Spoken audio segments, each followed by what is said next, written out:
careful what you throw away. No, let's go deeper. Be careful who you throw away. Be careful how you despise the day of small beginnings, because good things come in small packages.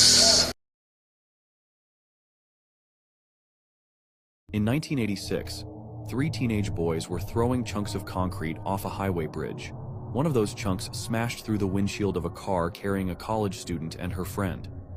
The boys rushed down to the scene and found the girls miraculously unharmed. Pretending to help, they offered to drive them to a nearby payphone. But their true intentions were far more sinister. While they did take the girls to a phone, they never brought them back to their car like they had promised. Instead, 2 of the boys drove them to a remote field while the third left the scene. There, the remaining 2 subjected the girls to hours of unthinkable torture and assault. At one point, one of the attackers carelessly said the other's name in front of the victims. That slip-up sealed their fate. Knowing the girls could now identify them, the boys made a brutal decision and ended their lives. 21-year-old Wendy Afredo and 20-year-old Dawn McCreary tragically lost their lives that night. Thankfully, all 3 boys were caught shortly after. Richard Cooey was sentenced to death. However, Clinton Dickens received only a life sentence, as he was still 6 months away from being considered a legal adult.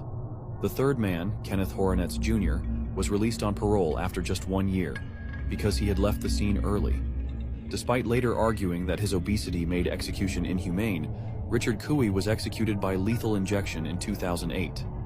The best thing I ever decided to do was just be quiet. I have nothing to say. I'm not convincing anybody that I'm a great person. And I'm not trying to fix anything I didn't break. I'm not fighting for anyone to see my worth.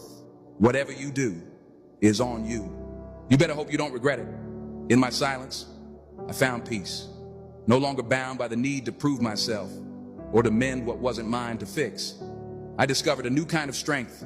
It's a quiet strength, born from knowing my value doesn't hinge on anyone else's recognition. I've let go of the exhausting pursuit of validation and embraced